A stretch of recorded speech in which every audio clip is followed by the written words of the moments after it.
Okay, live na live yan. Ayan, oh. Makikita mo yung movement ng shock. It indicates yung load na nangyayari doon sa bracket. Ayan, oh. Di ba?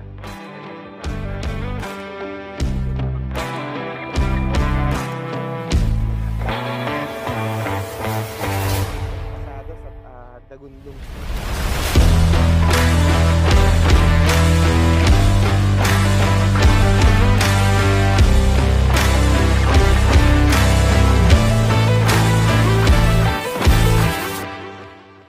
Mga ka-bracket, so magandang gabi.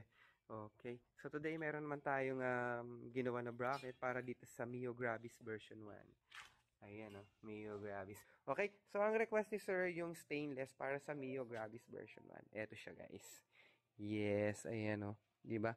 Napakakislap ng ating stainless. Anong itsura ng Mio Gravis version 2? Ganito rin ginawa natin dito sa Mio Gravis version 1. So dito sa dulo, tingnan nyo, so ayan, pinag-imbesa natin yan ng time na may style siya ng ganyan para maganda tingnan.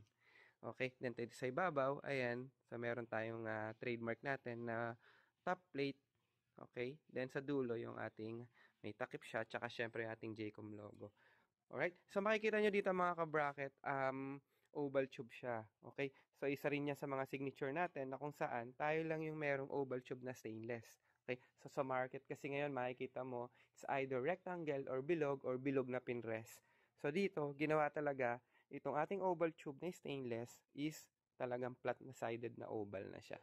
So simple lang naman guys, no, yung pagkakabit natin ng Mio Gravis version 1. Similar din ito kung paano alisin yung stock grab bar, yung mga tornilyo ng Mio Gravis version 2. Okay, so simple lang, tanggalin mo lang itong mga corresponding bolts, no? Tinanggal na natin siya kanina. So, meron siya ditong dalawa. Meron ditong dalawa. Meron doon dalawa. Tsaka dito din dalawa. Okay. So, tanggalin mo lang siya.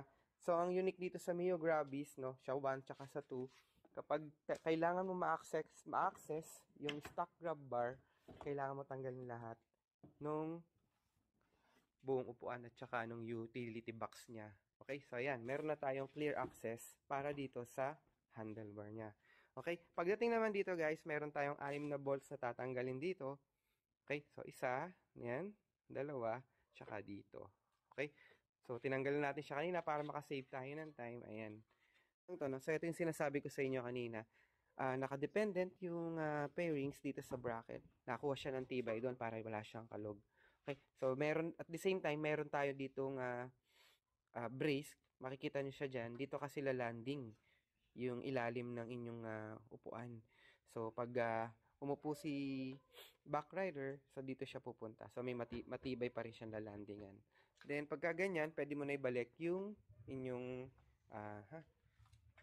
stock seat. Okay? Ayan na. So, nakabit na natin yung mga bolts. So far, wala naman mga kulang. Okay? So, sakto siya. Sumobra pala tayo ng dalawa, guys. Nang pinalit natin kanina. Okay? So, try natin kung magsasara, no? Uy, nalaglag. Ayos na agad.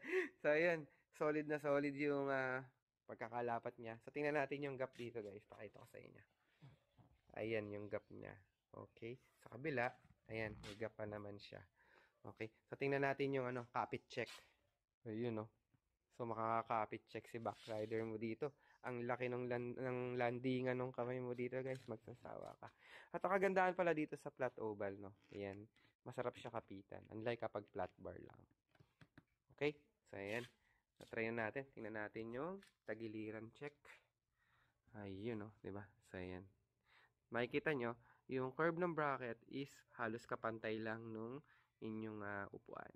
It's time for the final test. So, dito sa JCOM bracket, syempre hindi natatapos yung ating paggagawa o yung araw na hindi natin natatest kung gaano nga ba katibay yung ating ginawang bracket. So again guys, paulit-ulit ko sinasabi sa mga recent videos namin na ito ay reference lang. So syempre, in real life or sa totoong buhay, hindi naman talaga magkakarga ng isang buong tao. Pero this time, for reference, testingin natin kung kaya ba ng bracket natin ang isang buong tao. So hingi tayo ng tulong kay sir, yung owner. Sir, makikitanggal nga po ng center stand, makikisakyan po ng motor ninyo, para tingnan natin yung totoong lapat niya. So, ayan. Ayan yung lapat ng bracket natin pag meron ng angkas or pag may nakasakay na, sorry. So, tingnan man natin yung actual na ano niya, capacity. Sige, Pogi, testing mo. Ayun, no? Di ba? Okay. So, guys, take note, guys, no? So, hindi namin siya dinurability test kanina. Hindi namin siya kahit na anong ginawa. So, ngayon lang yan. Baka sinasabi nyo, tinesting nyo na syempre. Okay? Pero ngayon lang natin tinesting. Okay, live na live yan. Ayan, no? Makikita mo yung movement ng shock. It indicates yung load na nangyayari doon sa bracket. Ayan, no? Di ba? So, ayan yung bracket natin. Patuloy-tuloy na niyuyugyog habang tayo nagsasalita. Talagang walang kasira-sira. Okay, so okay na siguro yan, guys. Ayun, so pasado sa